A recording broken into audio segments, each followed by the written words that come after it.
haddaan ra'yigayga ka hadlaya aragtidayda waxaan jeclay ciidanku inuu ciidamadu saa noo ahaadaan oo nalaga darin ciidanka dawladda oo ayna amar dawladeed sugin oo ragayga halkooda naloogu daayo ciirana hadduu wax tari karo ciidankayga halka ku taro haddii kalena waxa ku filan ganacsatadayada iyo maamulkayga iyo odayaashayada ciidankayga halkaasaan ku qanacsan in naloogu daayo haddaan nahay annagu waan ka soo horjeedaa annagoo ah SSB waxaan ogolahay ragayga in halka naloogu daayo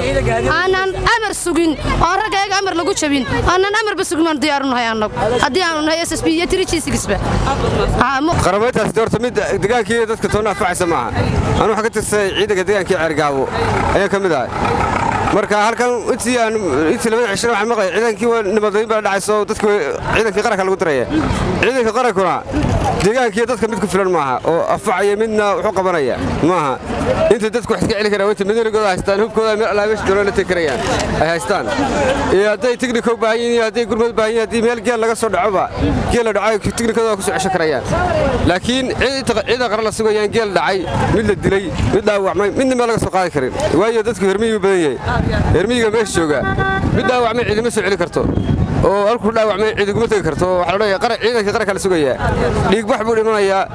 adhowtu wala dilaya cid ka daba tagaysa iyo cid wax ka soo dhicinaysa ma jirto geel dhacay ciidamo soo celin karto ari miskii kala joogay la dilay cid wax ma qaban karto intiba ciidanku dadku wax iska celi karaan mana yeeli doono mana qorayno taa ciidankii midaniga la qarameynaya taa ciidan qori mayso waayo nin walba dee waxbuu ku tirsaday meesha oo ka soo horjeedna nin walba xoog buu gashaday dee adduun buu gashaday ciidan baa la iska qarameynayna yeeli maayo markaa marka amar baa dhacaya waxaagii xormatid amarka ciidanka qaranku bad sugaysa weligaaba marka waxaagii xorma noqon kartid maasha Allah baan leeyahay maasha Allah aad baan ugu faraxsanahay Soomaaliland waa mid haddii maanta ciidamadii madaniga ahaa ee soo halgamayaashii Soomaaliland halgamayaashii Isaaq aad iyo aad ayaan ugu faraxsanahay inay maanta qaranka ay awalba qaranka way ahaayeen maanta inay Soomaaliland mid noqoto waan ku faraxsanahay walaal asal ahaan baan ka soo horjeednaa in la qarameeyo ciidanka madaniga waa ciidanka madaniga baahi baa keentay baahidii keento aan wali la gaarin haddii la maanta la qarameeyo وعقل الكلام معه وانا نكسور جنا سواشا لو حنا أركا عيدمدا أرتو عيدم مدنية وعيدمدا ديجان كدفاعية عن كرة الناي يعني يجو أمرنا السجين ولا عليه أمرنا السجين ملك استود ديجان كودا مركز الصور رواني مك الدفاع هذه الدولة ديدو تريها القرمية وعيدا كوان قرمينيا سيستم بالغو قرمينيا wax la iskala tagayo ciidan la iska xareynaya ma jirto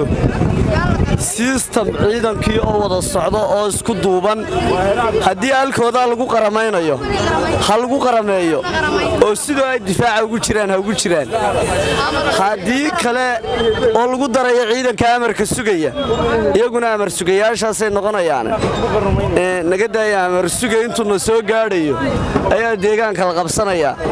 kowde amar sugay dambe dooni meena ciidanka iyaga naga badan haduu ciraan ciidanka qarameyn karayna oo habkaanu qarameynayna ciidankeega anaga ku filan halka noo deganaadaan bartooda ay ku qaramayso bartooda ay fadhiyaan ay difaac kaga jiraan ila markii hore iyadu ma habeenay iyaga sabeeyo niman isxilqaamay bartooda ay fadhiyaan lagu qarameeyo ciidan qaran ha noqdaan oo amar sugin horta ciidamada madaniga ah waa ciidamo ballaaran oo weyn qaranka jamhuuriyadda Soomaaliland waxay ugu jiraan qaybo muhiim ah xukuumadda imika talada haysa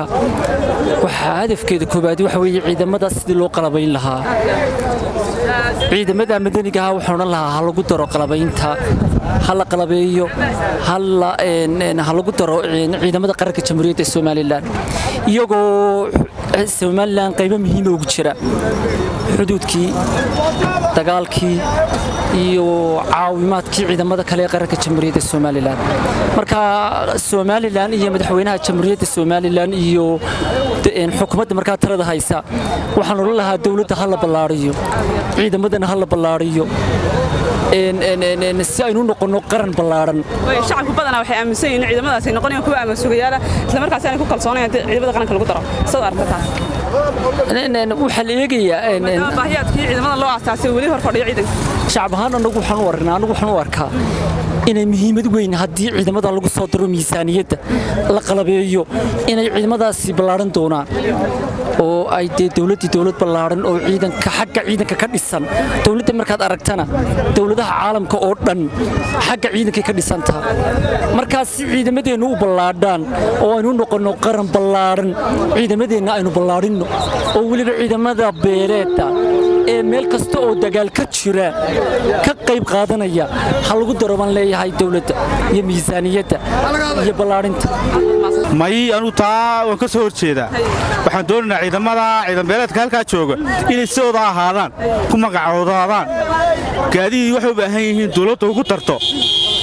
laakiin iminka wax la isku darayaa ma jirto reer waliba hubkiisu buu gaar u haysta kowdhe annagoo hubkayagiiyo halkaan joogno weliba lambar wan aan habar jeclannahay inaan hubkayaga haysanno ciidamadeeda haysanno wixii nala ku darayana dowladda iyo caalamo nala ku caawinayana nala ku caawiyo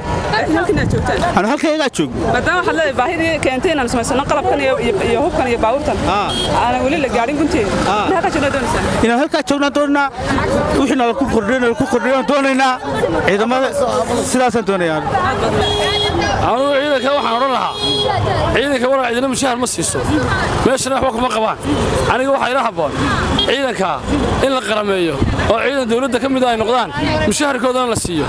waayo dee halkaa waxba kuma qabaan walaal xaro kuma hayaan reeray ka yimaadeen family ka yimaadeen carruur bay ka yimaadeen dibadda waxba laguma soo diro dalkana waxba lagama siiyo markaa la jilabka cuni maayaan iyo dhirta diirkeedii waa in mushahar loo qoro la ogaado oo dadka ciidanka qaranka ka mid noqdaan nimanka hore dad bay qaranka ka tirsan bay ahaayeen oo shicib ah haddii markii hore xoojiyeen iminkana ciidanka xoojiyeen mushaharkoodana ha la siiyo laakiin sidan dani kuma jirtadii wanaagsan baan u arkaa waxaan u arkaa niman dalka uu dee kuwa kale hoos joogo la mid ah markaa waa raacsana ila qarmada raacsana waxaan kaloo raacsanahay waxaa ku jira aan ahayn Soomaalida in la ka saaro waayo wax walba ku soo dhuumanaya maanta Soomaaliland ma joogno umad kala joogta taana waa raacsanahay assalaamu calaykum wallahi walaal arkaas waa wanaagsan haddaan nahay deegaanada barigana waan soo dhaweynaa caqabada weyn ee jirta waxa weeye ciidamadan madaniga ahi waxay sii sameeyeen inta ciidanka militariga la soo xoogeynayo sidaan la wada socnona systemkii hore fashiliyay militarigeena waa la bedelay waynaga awoodda isku dhaafinay marka aad iyo aad waxaan u soo dhaweynaynaa in waddanku yeesho hal ciidan oo qalab sida marka aad iyo aad baan u soo dhaweynaynaa in la qarameeyo waan soo dhaweynaynaa